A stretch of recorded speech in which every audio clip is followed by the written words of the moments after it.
Moving on to the second muscle physiology unit here, we are looking at the muscle metabolism.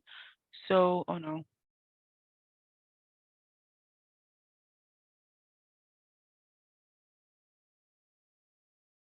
I don't know why my sharing stopped. Okay, hopefully we can see this. Okay, excellent. So we're moving away from looking at the structure of muscle. We're moving away from looking at the contractions, and we're going to talk about how energy gets its, how muscle, excuse me, I was trying to say muscle and energy, how muscle gets its energy input. How does it get the fuel, which we know is ATP? What are the sources of ATP? And that will determine the different types of fibers that we can have. And so we're going to talk about different types of activities, because I think that's one of the best sort of real world everyday examples of really understanding how muscles differ in terms of their sources of ATP. So we'll talk about how muscles generate their ATP, and then we'll talk about the different types of muscle fibers based upon the differences in the sources of ATP. Now, we know that ATP is required for muscles to do work. Can anyone remember where that ATP is used specifically? Where is that ATP in terms of the cellular components of muscle contraction? What's one of the areas that that ATP is used?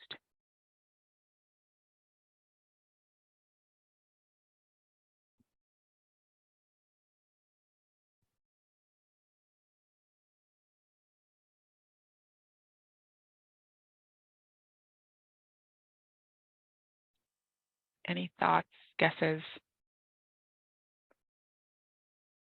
So we talked about a binding site that required ATP on one of our muscle filaments, to give you a hint there.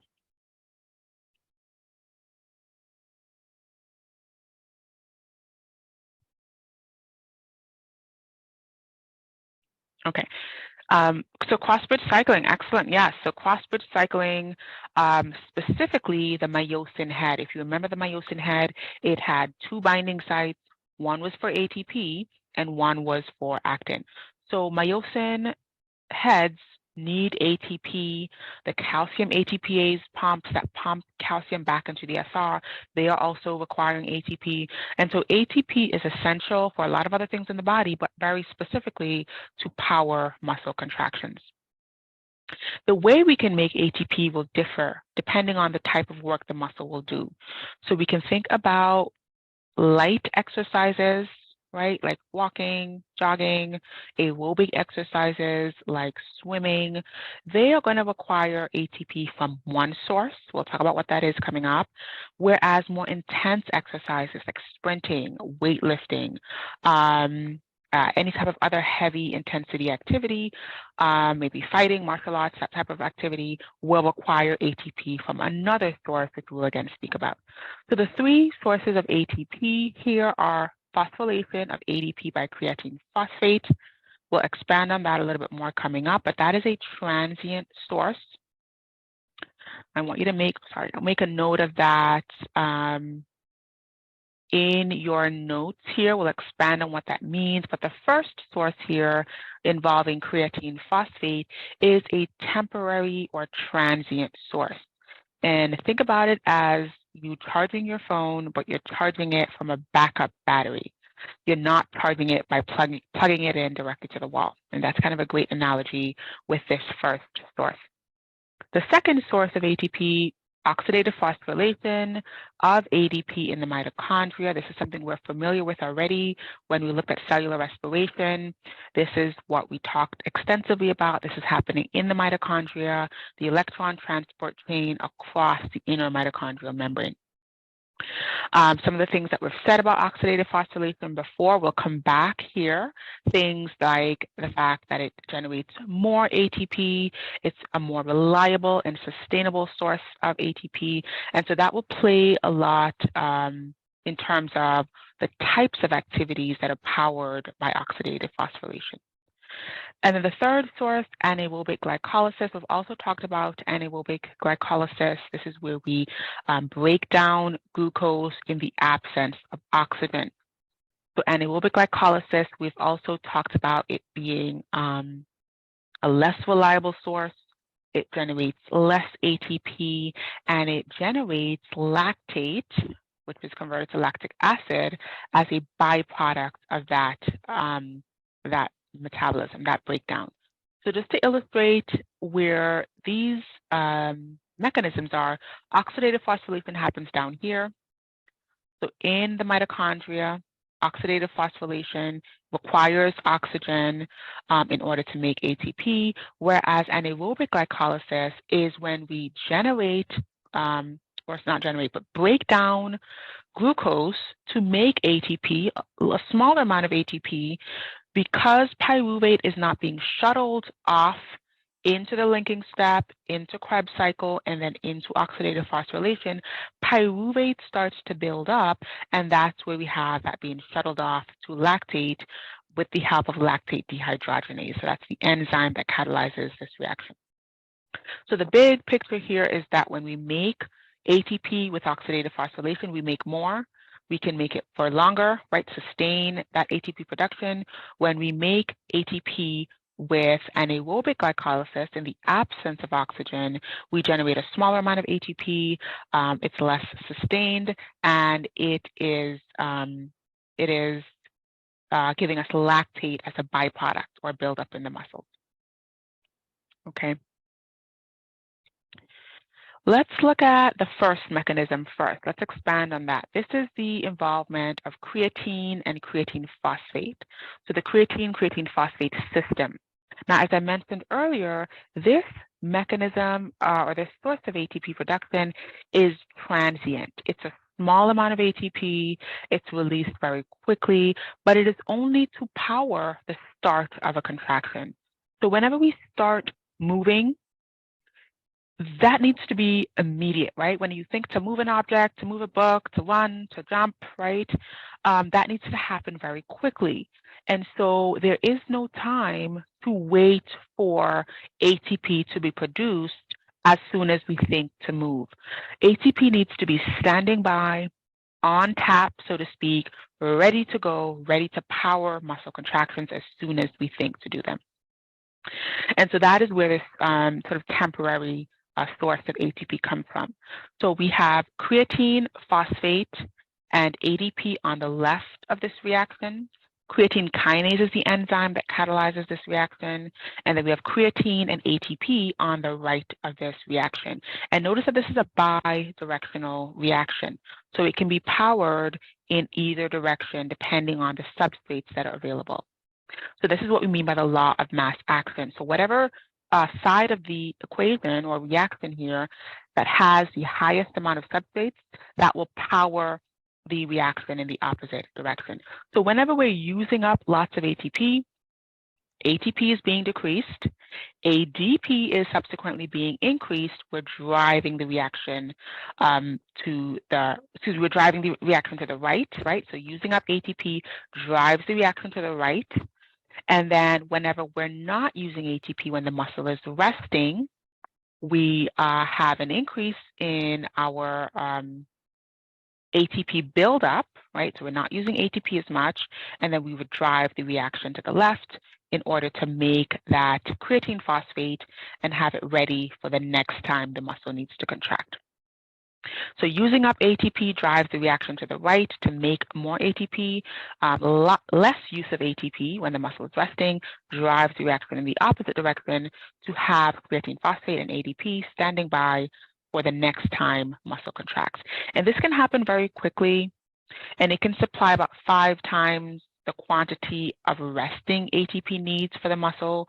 So it's a nice, easy source or readily available source of ATP that doesn't require much input. It's just waiting on tap, similar to your backup battery or backup charger, where you have it charged, it's ready to go, and it will really only give you a small amount of charge for a small amount of time, but that can obviously be very convenient. And we can also think about things like creatine. I'm sure you've heard of creatine supplements. which is where we can exogenously introduce creatine into the system. Bodybuilders use this quite a bit. And the intention behind this is to just increase the availability of creatine, which will increase the powering of this temporary source of ATP. So in theory, it's thought to make the muscles more efficient because they have more energy ready to go to power the contractions in that temporary period.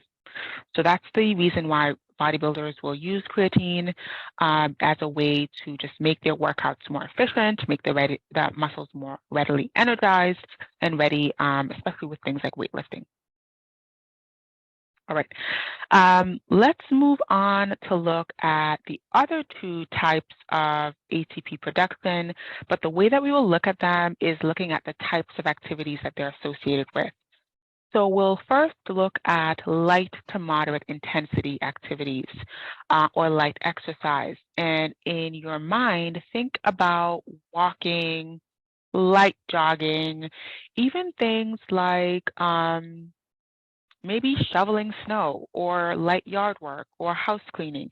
This would be any type of light to moderate activity where you can easily maintain your rate of respiration, where you can easily maintain your rate of breathing. And the reason that is so important is because these types of activities rely mainly on oxidative phosphorylation, and we know oxidative phosphorylation requires energy. So what separates light intensity exercises is the ability to maintain oxygen flow. So if you can breathe while you're doing this activity, it's powering oxidative, or the muscles are being powered by oxidative phosphorylation, and so that would be considered your aerobic type of activity. So at the beginning of that type of activity, glycogen stores are going to be used up. So let's say you have glycogen in your liver, glycogen in your muscle being stored, your kidneys, those stores will be used up. And then up to 30 minutes beyond that period, any fatty acids, any glucose that is still in your blood will then be used up for up to 30 minutes. And then oxygen consumption will take over to power the muscles beyond that point. And as we mentioned earlier, in order for oxygen supply to power oxidative phosphorylation, ventilation has to be maintained. So you have to be able to breathe during this type of activity. Heart rate will increase, the power of contraction will increase, muscles will blood vessels to the muscles will dilate so that more blood can flow to the muscles. As we know, the blood is what has the oxygen in it. So as we increase vascular blood supply to muscles, we also increase the amount of oxygen that's delivered. We'll also see a transient increase in the GLUT4 transporters. So GLUT4 transporters, we talked about them before. They are the transporters that allow glucose to be uptaken and utilized.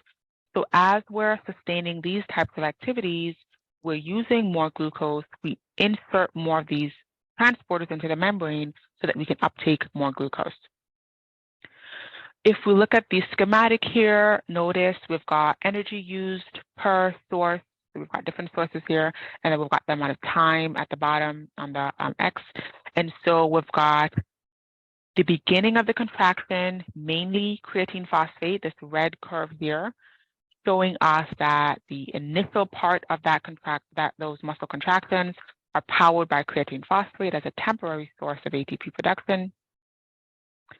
For up to 30 minutes of that activity, we're going to see anaerobic glycolysis being the main source of ATP production, which is the green curve that sort of takes off after the first couple of minutes. That will last up to about 30 minutes. And then in the background, oxidative phosphorylation is steeply increasing, and that will take over and become the main source of ATP production, especially beyond that 30-minute mark. Okay, and so one thing to point out is that oxidative phosphorylation is not the only source of ATP production in that initial period of the activity, but it is the main source. Notice how it's producing much more ATP than anaerobic glycolysis, which is beginning to drop off and then will level off at that 30-minute mark. Let's compare that to heavy intensity exercise. And heavy intensity here can be speed. So this can be things like sprinting, where the muscles have to contract very quickly, or it can be things like actual load, so actual heavy, lifting heavier loads. So it can be like faster movements, but also lifting heavier loads when we say heavy intensity. The main thing here is that we cannot match the energy production with our rate of respiration. So when you're sprinting, you're not able to deliver enough oxygen to your muscles as the demand that you're making on your muscles. You're not able to match those contractions with enough oxygen production. And so anaerobic glycolysis is going to be the main source of powering contractions that are associated with heavy intensity. So the two drawbacks with anaerobic glycolysis is lactate. So we talked about the fact that when we make ATP in the absence of oxygen, lactate is sort of the price to pay. This is why you feel the burn in your muscles, right? That lactate is being converted to lactic acid, and you can physically feel that acidity as the burn in your muscles. So when you lift really heavy objects, you'll feel that burn. When you sprint really quickly, you'll feel that burn, and it is just that lactate buildup in the muscle. And then that will eventually decrease as you increase your rate of breathing and you clear that lactate out by powering some oxidative phosphorylation to clear that out. The second sort of drawback of anaerobic glycolysis is that it only delivers 2 ATP molecules per glucose. So while it's going to give us more immediate ATP, okay, notice how the energy produced here is steeply increasing, so it's going to give us more ATP more quickly. It's not sustained, right? So it's going to deliver a lot of ATP, and then it's going to drop off as lactate builds up. And so it is going to be a good fast source, right? That's why it's really nice for powering fast movements for speed, sprinting, but it is not going to give us a lot of ATP, and that will allow us to generate fast contractions for a short amount of time, or powerful contractions for a short amount of time. And then just looking at our schematic here, again, creatine phosphate starts off the activity. That quickly dips in the first minute or so, and then anaerobic glycolysis deeply increases. Oxidative phosphorylation is still happening, but it is not the main source of ATP production because of what we said earlier, the fact that oxygen delivery, the rate of ventilation is not able to match the amount of power or force that you are requiring or asking of your muscles with these types of activities. Okay, let's quickly talk about muscle fiber types, and this will sort of blend into what we just discussed. So the basics of classifying muscle, we can look at different types of muscles, and the way that we classify them is based on their velocity of contraction. So kind of going back to what we described at the end of the previous packet, how fast can that muscle contract? And that can be fast versus slow. The second basis for classifying muscles is their primary source of energy, and that is whether they rely mainly on oxidative phosphorylation, requiring energy, or whether they will rely more on anaerobic glycolysis, which will require some other things that we'll talk about, such as glycolytic enzymes, etc. So they'll have two different types of energy source that they primarily rely on. Again, I want to mention here that it's not to say that oxidative muscles can't undergo anaerobic glycolysis or glycolytic muscles can't undergo oxidative phosphorylation, but it is to say that this is their primary or main source of ATP production. Okay, so on this basis, we can think about the muscle as having a first name. The first name is its speed of contraction, and then the muscle will have a last name, which is its primary source. So when we think about different speeds of contraction, we can think about fast twitch fibers and slow twitch fibers. Let's describe what's happening as far as the sarcomere and the elements here. So if we have a fast rate of myosin ATPase activity, that's going to give us faster cross-bridge cycling, which is going to be giving us a faster rate of muscle contraction. So that is to say, muscles that are considered fast twitch muscles simply have faster myosin ATPase activity. In other words, that ATP that's binding onto their myosin head has a faster rate of turnover, and it can power cross-bridge cycling much faster. Slow fibers, on the other end, that myosin has a slower ATPase activity. In other words, it takes more time to hydrolyze that ATP, to offer it up, to generate that cross-bridge cycling. That just takes more time. So when we say that a muscle is fast twitch, its myosin can contract faster. If a muscle is a slow twitch, its myosin contracts more slowly. If we think about the ATPase that's associated with the calcium pump, this is also another element of muscle contraction that is reliant on ATP. So when we talk about a fast fiber, we're also referring to the speed of its calcium ATPase activity.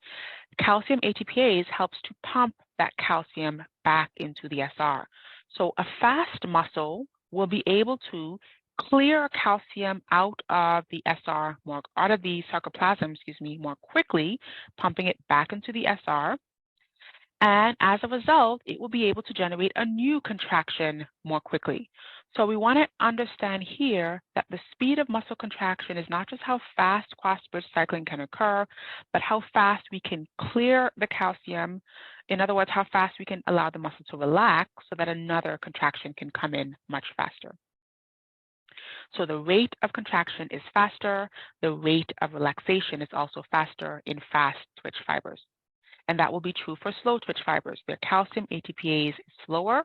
It takes a longer time for it to clear calcium from the sarcoplasm, and so its rate of relaxation is slower, and so it will not be able to initiate a new contraction as quickly as a fast twitch fiber. If we compare the two types of fibers, slow fibers can contract about 10 times longer than fast fibers can contract.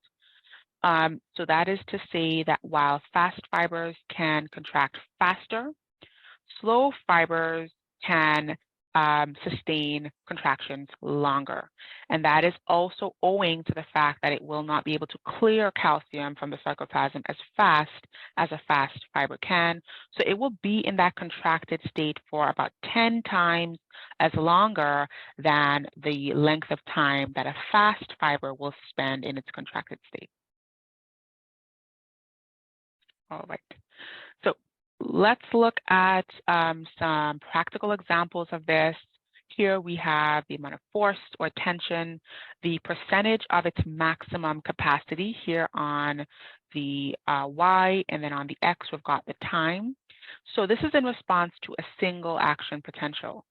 So if we look at muscles like our extraocular muscles, right, very small, fine, delicate muscles, they have a maximum power of contraction, and they can reach their maximum power of contraction in about 7 to 8 milliseconds. So very quickly, and then they'll fully relax. Intermediate speed muscles, like the gastrocnemius muscles, will reach their maximum power of contraction in a longer duration, so or a longer amount of time. So that's about 40 milliseconds for the gastrocnemius muscle to get to its maximum contraction or maximum tension produced.